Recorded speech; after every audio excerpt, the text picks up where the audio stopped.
he's really interested, isn't he? He's a student of the game, you can tell that. Yeah, for sure. You know, he had a few questions and I had a few answers.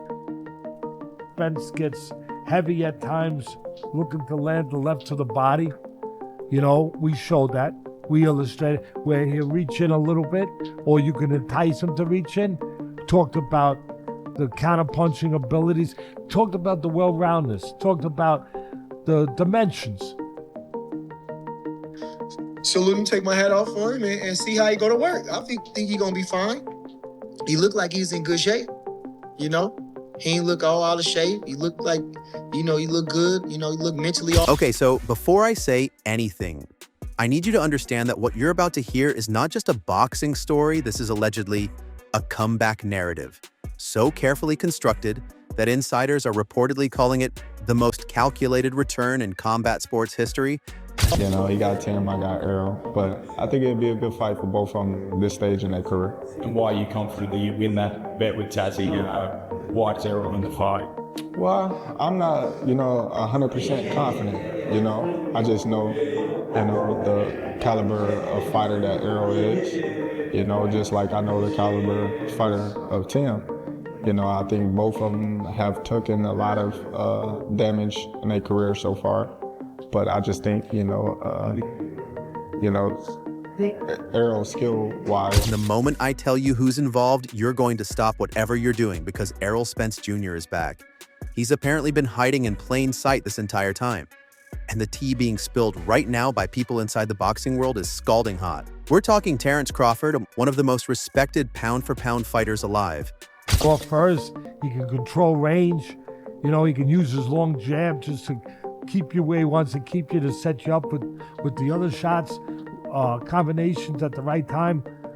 But he can counter-punch brilliantly. As I said, he times shots brilliantly.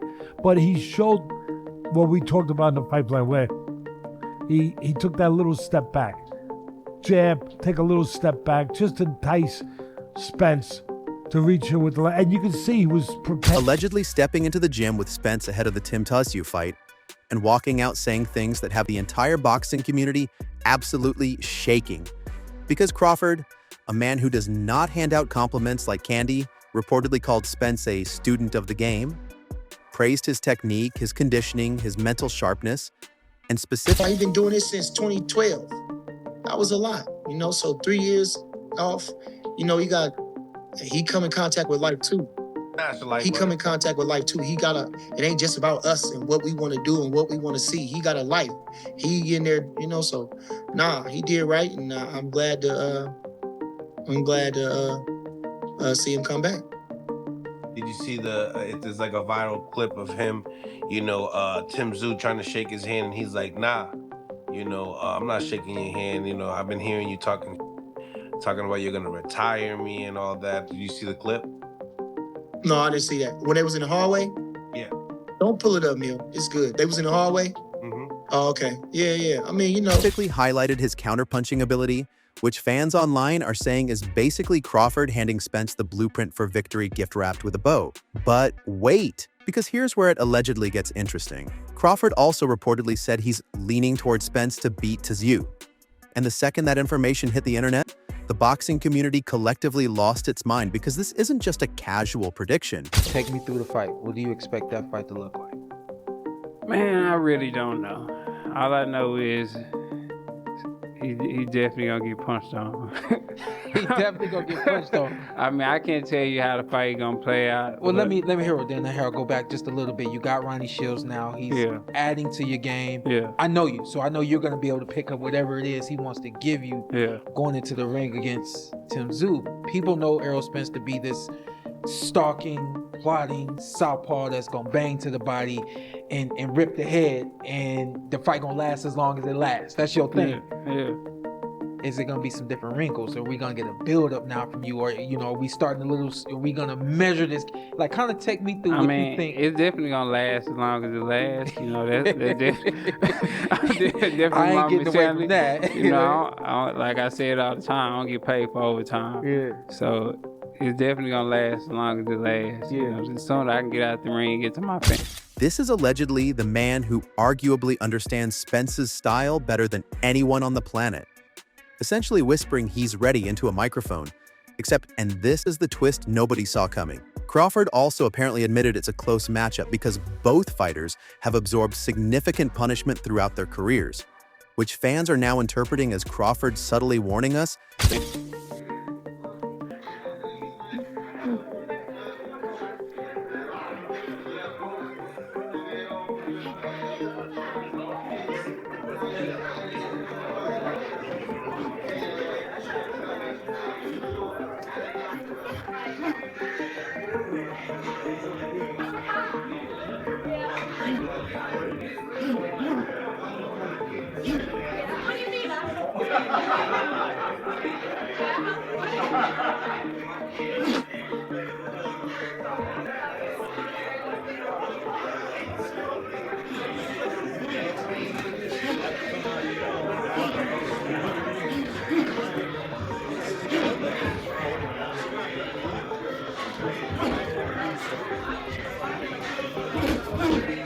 that this fight could go sideways in ways nobody is prepared for.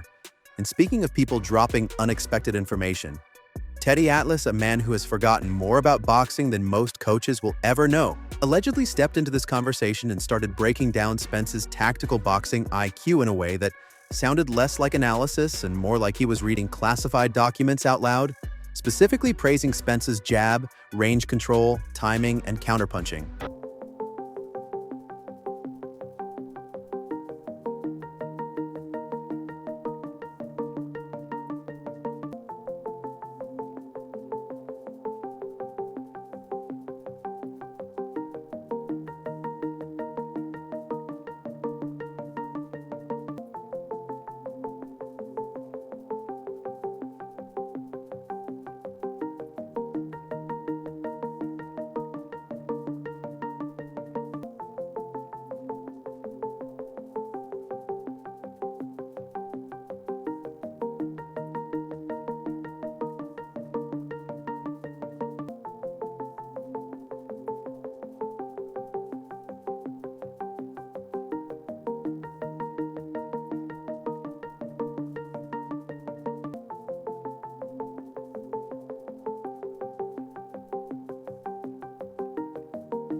And Atlas reportedly explained in detail how Spence allegedly uses subtle backward movement to lure opponents into overreaching so he can counter with devastating precision. Which, and this is the part that reportedly has Tszyu's camp reportedly rethinking their entire game plan, means the aggression that made Tszyu famous might actually be the very thing Spence is allegedly counting on. And now the entire narrative flips because suddenly Tszyu's biggest strength is reportedly his biggest vulnerability. There's a version of Errol Spence, and I feel like he's going to be better than he was in the past. And what I mean by that is, first round knockout coming soon. And Tim Tszyu is going to sleep, man. The boy ain't got nothing for him. What dude from Australia? My boy, he coming to Australia just to give him the work, you feel me? But back to what I was saying, I just feel like Errol Spence, he's going to be a great fighter just doing the thing I see him in camp. But before you process that, breaking sources close to the situation are allegedly suggesting that the camp dynamics around this fight are far more layered than anyone initially reported, because Bernie the Boxer publicly defended Spence's nearly 3-year layoff, framing it not as absence but as alleged necessary recovery after years of punishment and deeply personal life challenges. It's coming back against Tim Tszyu. How you feeling about that? I think it's a perfect matchup. I think perfect matchup because both of them have been through their fair share of, wars and things like that. Errol Spence with the accidents, Errol Spence with Bud Crawford fight, but I feel like he took enough time off where he could get healthy and get in his bag. You know what I mean? And I think before anything, the attitude matters. Your mindset matters. The attitude and mindset that he's in right now, that he has right now, I love it. I love that mindset.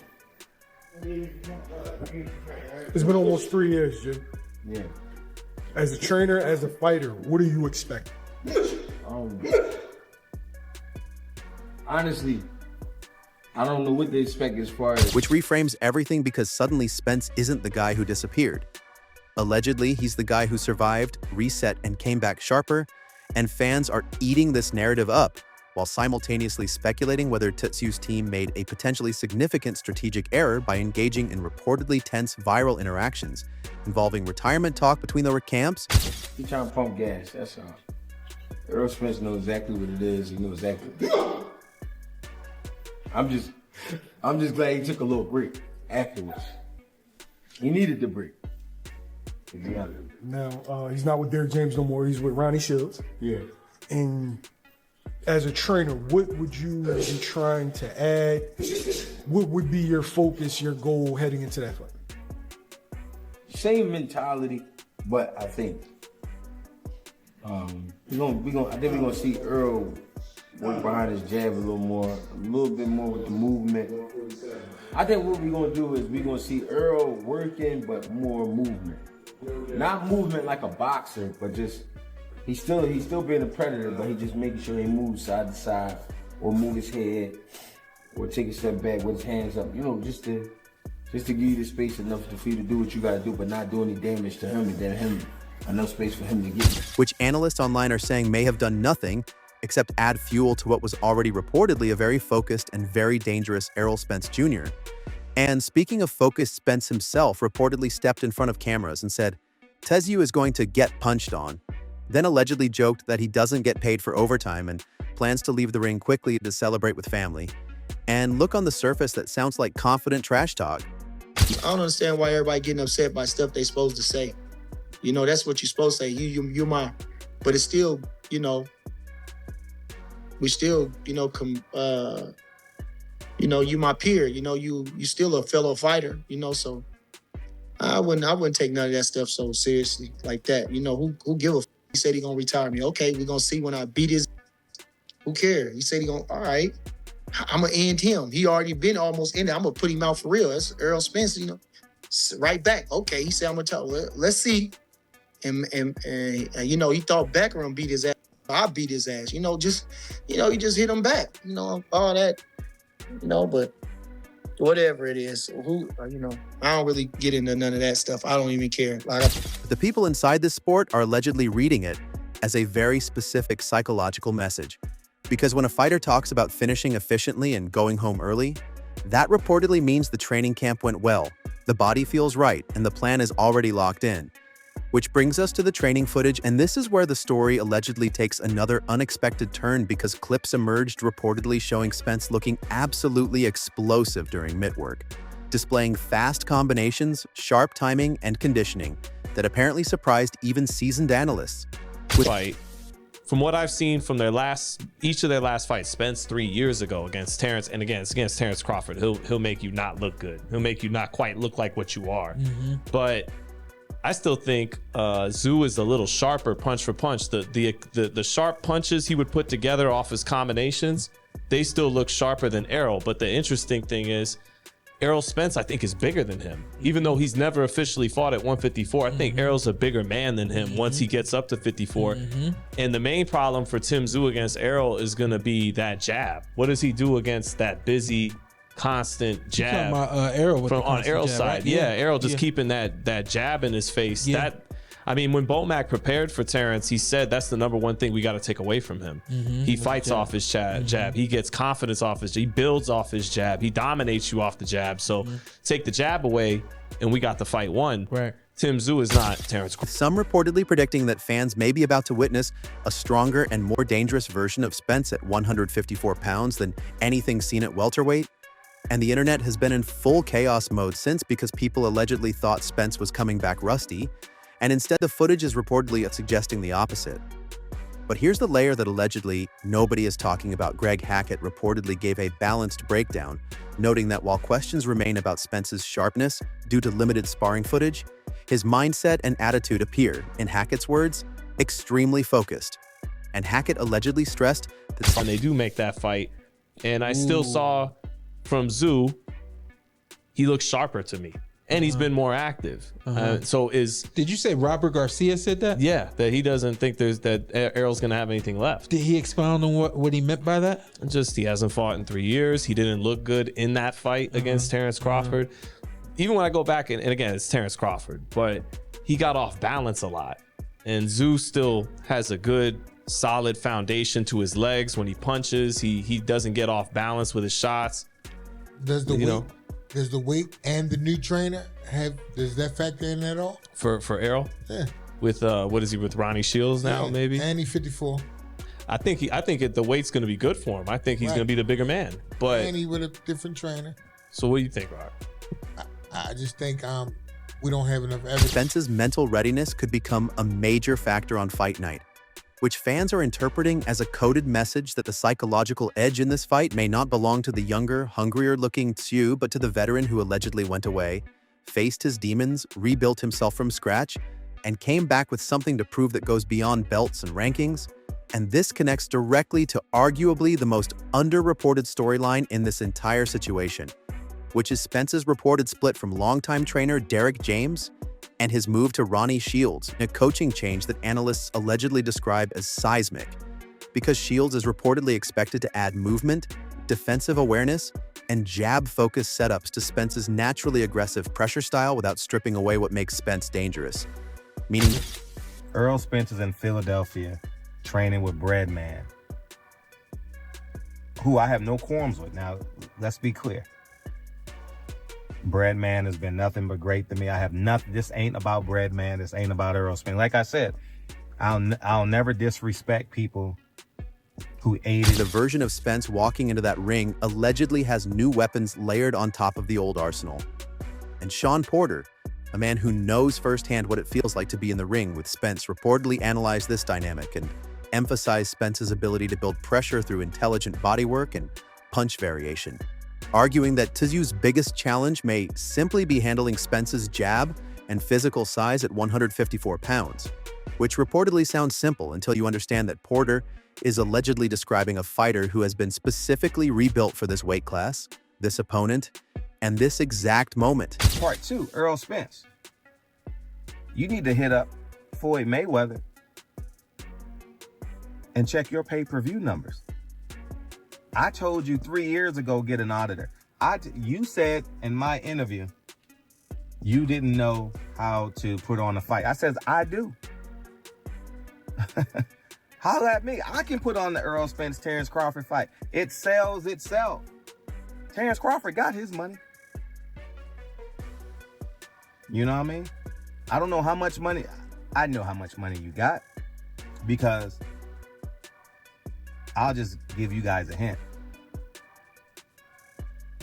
My sources work in the bank. My sources are tied to the commission. my sources are, I got the best sources. And the final twist, the one that allegedly reframes this entire story, is this. Everything we've reportedly been watching, the training footage, the Crawford cosign, the Atlas breakdown, the Shields upgrade, the Spence trash talk, the Bernie defense, the viral camp tension, all of it may allegedly be part of a carefully orchestrated return designed not just to beat Tim Tszyu, but to reestablish Errol Spence Jr. as one of boxing's most elite operators in a way that cannot be questioned or dismissed. Which means the real question fans are now allegedly asking isn't whether Spence beats Tszyu, it's reportedly whether this entire comeback was engineered from the very beginning. And if that's true, then maybe the most dangerous thing about Errol Spence Jr. was never his left hand allegedly. It was always his patience. So tell me in the comments, is this a genuine comeback story? Or is the boxing world allegedly being set up for the most dramatic narrative twist of the decade?